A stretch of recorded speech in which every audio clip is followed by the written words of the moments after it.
Hi, I am Anil Malik और आज हम आए हैं एक और मज़ेदार रिव्यू के साथ। Yes, we are talking about the amazing episodes of Kabhi Main कभी तुम। ये दो एपिसोड्स बड़े ही धमाकेदार थे। Script writing, chemistry, acting, everything was on point. तो बिना टाइम वेस्ट किए हम डिस्कस करते हैं इसकी लेटेस्ट एपिसोड्स। पहली एपिसोड में हमने देखा कि शर्जीना और मुस्तफ़ा सफ़र कर रहे हैं अपनी भाभी की वजह से, अपनी भाभी और उसकी सो कॉल्ड पैसा गेम की वजह से। लोग इस चीज़ को काफ़ी पसंद कर रहे हैं क्योंकि आई थिंक वो रियलिटी में इससे रिलेट करते हैं। ऐसा ही होता है कि फैमिली में कोई अमीर लड़की आ जाए तो हर कोई उसके चौंचले उठाता है, लेकिन यहाँ रुबाब का तो गला दबाने का दिल करता है लिटरली। घर में आए मेहमानों की बेइज्जती की, फजूल बकवास की, भाइयों के बीच में लड़ाई करवाई and still she is clean. I mean this is wrong at so many levels. अब मोहतरमा ने नई स्कीम निकाली है अपने सास और ससुर को गाड़ी गिफ्ट करने की। खैर, उसने अपनी सास को कहा कि ये ले पैसे और उसको संभाल ले, और आगे से सासू माँ के तो क्या ही कहने हैं, उनका बस चले तो वो चांद तोड़ के अपनी बहू के लिए ले आई, मेरा मतलब प्यारी बहू के लिए ले आई। हमने गोल्ड डिगर शोहर सुने थे, गोल्ड डिगर बीवी, लेकिन ये गोल्ड डिगर सास, मतलब आई थिंक ये कोई बकरा ही पीस है। इतनी का कोई चालाक, खुशामद करने वाली और मक्खनबाज है ना ये औरत। मुझे लगता है दिल अपनी अम्मा जान पे चला गया है, ये इसके खून में है। Moving on to the next episode.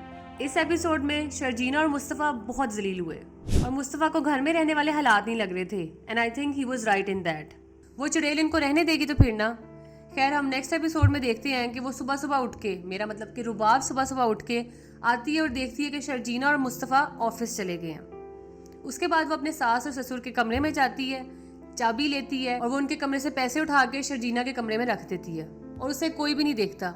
वैसे आई हैव अ फीलिंग कि अगर उसे कोई देख भी लेता, मेरा मतलब कि उसकी सास उसको देख भी लेती, तो फिर भी उसने यही कहना था कि मैंने तो कुछ नहीं देखा, और वो ये काम करके आराम से नाश्ते के टेबल पे जाके बैठ जाती है जहाँ पे उसकी सास ब्रेड पे कम और रुबाब को ज्यादा मक्खन लगा रही होती है। फिर शाम को बहन और बहनोई आते हैं और ये परफेक्ट टाइमिंग होती है रुबाब के लिए तमाशा लगाने के लिए।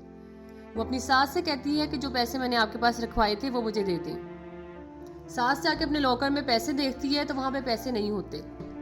सासू माँ की तो हालत ही खराब हो जाती है, एक तो पैसा और ऊपर से रुबाब का पैसा। उधर रुबाब अपनी गंदी आवाज में चीखने चलाने लग जाती है कि मेरे पैसे कहाँ गए, और फिर सबसे पहले वो अपनी नंद के कमरे को चेक करती है। खैर, ये सीन इतने मजे का था कि वो सारा कमरा चेक कर रही होती है और उसकी नंद आके अपना बैग भी आगे कर देती है, अपना पर्स भी आगे करके कहती है कि ये लो, ये भी चेक कर लो। लेकिन वो ये सब कुछ करती इतनी फनी लगती है ना, मतलब उस टाइम पे वो भी बड़ी फनी फेस बना रही होती है कि ये मेरे साथ क्या हो रहा है, मैं आई हूँ, मेरा कमरा चेक किया जा रहा है, ये वो। उस बेचारी का यही होता है कि जहाँ इतनी बेइज्जती हो रही है थोड़ी और सही। फिर फाइनली 1 घंटे बाद वो मुस्तफ़ा के कमरे को आके चेक करने लगती है, लेकिन मुस्तफ़ा उससे कहता है कि रुक जाओ, उसको इजाज़त नहीं देता। लेकिन यही बात उसके लिए बैकफायर करती है। लेकिन शर्जीना उसको कहती है कि तुम कमरा चेक कर सकती हो। वो बेचारी और क्या कहती फिर। लेकिन अदील और रुबाब को तो जैसे मौका मिल गया, उन्होंने इतने वहशियाना तरीके से उनका कमरा उजाड़ा और रुबाब यहाँ भी बाज नहीं आई। इधर भी उसको टॉन्ट कर रही है कि कभी अपना कमरा भी साफ करा लिया करो, इतनी डस्ट है। वहाँ दिल कर रहा था कि बंदा उसको कह दे कि अपना पोचे जैसा मुंह तो उधर रगड़ ले और साफ कर दे सारा कमरा। और फाइनली कैश मिल जाता है। रुबाब मुस्तफ़ा को जाके कन्फ्रंट करती है और उसको DIG की भी धमकी लगाती है और कहती है कि अगर उसने उससे माफ़ी ना मांगी तो वो उसको जेल भिजवा देगी। और बेचारे ससुर जी, वो इतने शरीफ है कि उन्होंने मुस्तफ़ा से कहा कि तुम माफ़ी मांग लो, लेकिन मुस्तफ़ा ने कहा कि मैं क्यों माफ़ी मांगू, भला वो माफ़ी मांगे भी क्यों, उसने कौन सी चोरी की थी। बस यही बात थी, उसने चोरी नहीं की थी तो उसने कहा कि मैं माफ़ी क्यों मांगू। उसने माफ़ी नहीं मांगी, लेकिन अब्बा जी से चपेट खा ली। द पेन इन मुस्तफ़ाज़ आइज़ के पल में पराया कर दिया, वो भी किसके लिए, वो सो कॉल्ड पैसे वाली भाभी के लिए।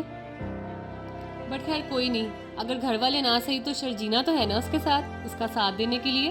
वो उसे पूछता है कि क्या वो चलेगी उसके साथ, तो वो उसे कहती है कि जहाँ वो जाएगा वो भी उसके साथ जाएगी। उन्होंने घर छोड़ने को ही बेहतर समझा और जाते जाते उन्होंने ये भी कह दिया कि अब ये सामान चेक कर लें, कहीं इसमें भी आपका कोई चोरी वाला सामान ना हो। किसी ने उनको नहीं रोका क्योंकि सब रुबाब की बातों में आए हुए थे।